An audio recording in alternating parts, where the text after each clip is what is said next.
India's premier university lo BTech 100% placements, 100% education loan only in Karnavati University, Ahmedabad. దేశంలో Maoist ఉద్యమం అవసాన దశకు చేరుకుందా?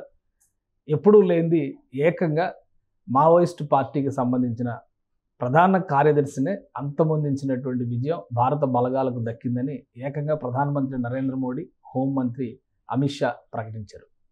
గతంతో పోల్చి చూసినప్పుడు మావోయిస్టు ఉద్యమం ఇక అవసాన దశకు చేరుకున్నట్టేనా విశ్లేషించే ప్రయత్నం చేద్దాం. మనతో పాటు అనలిస్ట్ చంద్ర శ్రీనివాస్ గారు. ఈ ఇష్యూలో చాలా కాలంగా ఫేస్ చేస్తున్న ఒక 40-50 సంవత్సరాల నుంచి వామపక్ష ఉద్యమం అనేది, వామపక్ష ఉద్యమం మీన్స్ ఆర్మడ్ స్ట్రగుల్, సాయుధ పోరాటం. దీనికి ఒక ముగింపు పలుకుతాం 2025లో అని చెప్పారు.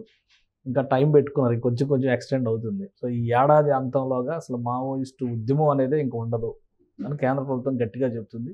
ఇప్పుడు జరిగినటువంటి బలగాల నష్టం, మావోయిస్ట్ పార్టీకి జరిగినటువంటి నష్టం, ఏకంగా వాళ్ళ పార్టీ చీఫ్నే అంతమొందించినటువంటి సందర్భం గతంలో ఎప్పుడూ లేదు.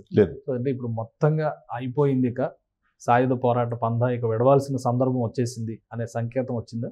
డెఫినెట్గా అండి. ఇప్పుడు 90% అయిపోయింది. దండకారణ్యంలో ఇక నక్సల్స్ ఉనికి లేకుండా చేయడానికి మీరు అన్నట్టు ఒక కేంద్ర ప్రభుత్వం నిర్ణయించుకున్నారు. ఎందుకంటే సాయుధ దళాలు పోరాటం ప్రజలకు ఇబ్బంది కలగకూడదు, ప్రజలు హ్యాపీగా ఉండాలనే ఉద్దేశంతో 2024-25 చూసుకుంటే ఈ 1 ఇయర్లోనే 550 మందిని మొట్టుపెట్టారు. అంటే రోజు రోజుకి నక్సల్స్ ఉనికి లేదు, వాళ్ళంతటా వాళ్ళు లొంగిపోవటం ఇవన్నీ జరుగుతుంది. ఒకప్పుడు చర్చలకు పిలిచినప్పుడు వీళ్ళు వెళ్ళాల. మీరన్నట్టు 5 దశాబ్దాల్లో ఎప్పుడు లేని విధంగా ప్రధాన కార్యదర్శి స్థాయిలో నంబాల కేశవరావు మృతి చెందితే ఫస్ట్ టైం ఈయన మిలిటరీ ఆపరేషన్స్లో అలిప్రీతో సహా 27 ప్లేసులు చాలా పెద్ద పెద్ద చంద్రబాబు నాయుడు గారి అటాక్లో ఈయన ఉన్నాడు. మాస్టర్ మైండ్ ఈయనదే. అంటే మిలిటరీ ఆపరేషన్స్లో ఈయన తిట్ట అనేది తెలుస్తుంది. శ్రీకాకుళం చెందిన వ్యక్తి. ఆర్ఈసి వరంగల్లో 25 సంవత్సరాల్లో చదువుకొని ఇప్పుడు 71 సంవత్సరాలు, అంటే 4.5 దశాబ్దాలు ఉద్యమంలోనే ఉన్నాడు, అండర్ గ్రౌండ్లో ఉన్నాడు. 7 సంవత్సరాల నుంచి నాయకత్వం వహిస్తున్నాడు.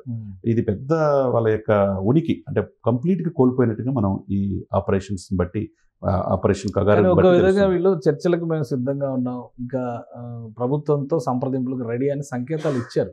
కానీ కేంద్రం స్పందించడం లేదు. ఉద్దేశపూరితంగా ఈ ఎన్కౌంటర్లు చేస్తుంది. ఇది నకిలీ ఎన్కౌంటర్, బూటకపు ఎన్కౌంటర్ ద్వారానే మట్టు పెడుతున్నారు. సమాచారం వచ్చి వాళ్ళ ప్రాణాలు కాపాడే అవకాశం ఉన్నా కానీ ఉద్దేశపూరితంగానే ఈ మరణ మృదంగం అనేది మోగిస్తుంది కేంద్రం అని అంటున్నారు. మాజీ జస్టిస్ చంద్రకుమార్ కావచ్చు, కోనవనేని రాజా, వీళ్ళందరూ ఆరోపిస్తున్నారు. సరే, ఇప్పుడు వాళ్ళు చర్చలకు పిలిచినప్పుడు వీళ్ళు వెళ్ళాల. ఇప్పుడు ఆల్మోస్ట్ అయిపోయే సమయంలో మేము చర్చలు అని చెప్పి వీళ్ళు అంటున్నారు. కాబట్టి ప్రభుత్వం కూడా ఏంటంటే ప్రజల యొక్క సౌభాగ్యం, ప్రజల సెక్యూరిటీ వాళ్ళు చూసుకుంటారు. ఒకప్పుడు భూస్వామ్య పెత్తనానికి వ్యతిరేకంగా చేసిన మాట వాస్తవం. చాలామంది నక్సల్ పట్ల ఆకర్షితులైన వెళ్ళిన మాట వాస్తవం.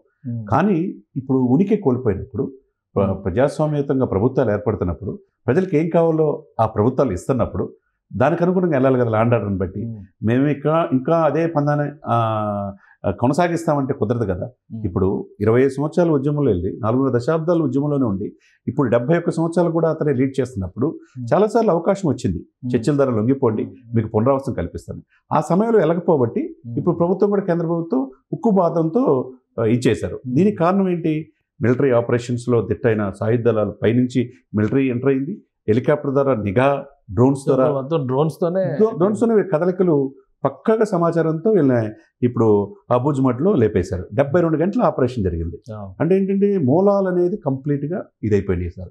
నేను అన్నట్టు 90% నక్సల్స్ అనేది ఇక దండకారంలో కావచ్చు, ఏఓబి బార్డర్లో కావచ్చు, ఎక్కడ లేకుండా పోయింది. ఒక 10% మాత్రమే ఉంది. ఆ 10% స్వచ్ఛందంగా, అంటే ఎక్కువగా ఇప్పుడు ఆంధ్రప్రదేశ్, తెలంగాణ ఎక్కువ చెప్పేవాళ్ళు. ఇంతకు ముందర లీడ్ చేసింది కూడా, ఇప్పుడు ఈయన కూడా ఆంధ్రప్రదేశ్ చెందిన ఆయన, ఇంత ముందర గణపతి కూడా తెలంగాణకు చెందిన ఆయన. అంటే కంబైన్డ్ స్టేట్గా చూసినప్పుడు, ఉమ్మడి రాష్ట్రంగా చూసినప్పుడు కీలకమైనటువంటి నాయకత్వం మొత్తం కూడా ఆల్మోస్ట్ కనుమరుగు అయిపోతుంది. అంటే ప్రశ్నించే గుర్తుకులు ఒక రకంగా సమాజంలో అన్యాయం జరిగినప్పుడు మాట్లాడిన వాళ్ళే, మాట్లాడడం ద్వారా సమస్యలు పరిష్కారం కాలేదు కాబట్టి ఆయుధం పట్టాల్సినటువంటి పరిస్థితి వచ్చింది. సో ఇప్పటికీ సమాజంలో ఇంకా ఆ సమస్యలు ఉన్నాయి కదా, ఉన్నాయి.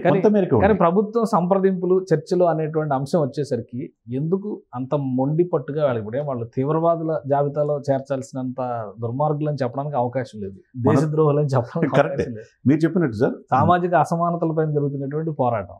అలాంటప్పుడు ఎందుకు ప్రభుత్వం వెనక్కి తగ్గడం? ఉత్తరాంధ్ర శ్రీకాకుళం అనే వెనకబడిన జిల్లా నుంచి వచ్చిన నంబాల కేశవరావు గారు 1955లో పుట్టి 20 సంవత్సరాలు ఆర్ఈసీలో చదువుకొని అక్కడ ఎక్కువగా ఆర్ఈసీ వరంగల్ ప్రాంతంలో ఎక్కువగా నక్సల్స్ వైపు ప్రభావితం. రాడికల్ మూమెంట్ అక్కడే స్టార్ట్ అయింది. దాంట్లో వెళ్ళినప్పుడు ఇప్పుడు తెలంగాణ కావచ్చు, ఆంధ్ర కావచ్చు, క్రమేపీ కంప్లీట్గా నక్సల్స్ అనేది తగ్గిపోయింది. ఆ సిచ్యువేషన్లో వీళ్ళు ఎక్కడ ఛత్తీస్గఢ్ బార్డర్లో, యోగి బార్డర్లో ఉన్నారు కొంతమేరకు. ఈ సమాచారం ఎప్పటికప్పుడు సెంట్రల్ గవర్నమెంట్ పూర్తిగా దీంట్లో, ఎందుకంటే వీళ్ళు చర్చల ద్వారా రమ్మంటే రావట్లేదు, వీళ్ళ సమస్య పరిష్కరించుకుందాం, వీళ్ళ జనసేవంతలో ఉండి వీళ్ళకి జీవనోపాధి కోసం అనేక పథకాలు వీటని కూడా ప్రకటించింది. ఈయన పేరు మీద దాదాపుగా 1.5 crore 2 కోట్ల వరకు ఉంది, దాదాపు 2 కోట్ల దాకా ఇది ఉందన్నమాట ఇతన్ని పట్టుకుంటే కనుక బహిరంగ. కాబట్టి ఇక్కడ ఏంటంటే ప్రభుత్వం అనేక సార్లు అవకాశం ఇచ్చింది, అవకాశం ఇచ్చిన వాళ్ళు అందిపుచ్చుకోవట్లేదు, బయటికి రావట్లేదు. ఎప్పుడు ఈ నక్సల్స్ ఇదిలో అమాయకులైన గిరిజనులు కూడా చనిపోతున్నారు, ఇన్ఫార్మర్లుగా ఇదయ్యి ప్రభుత్వ ఆఫీసర్లు కూడా చాలా మంది చనిపోయారు ఈ ఎంటైర్ ఎపిసోడ్లో. కాబట్టి ఈ ప్రజాస్వామ్యతమైన ప్రభుత్వంలో, ఈ దేశంలో ఈ తుపాకీ కొట్టం ద్వారా రాజ్యాధికారం రావాలంటే కష్టం. కాబట్టి ప్రజలకు ఏం కావాలో అనేక పథకాల ద్వారా ప్రభుత్వాలు చేస్తున్నాయి. కాబట్టి మీరు చర్చలకు రమ్మన్నారు, రాలేదు. కాబట్టి 2024 మీరు అన్నట్టు ఈ 25 చాలా కీలకం.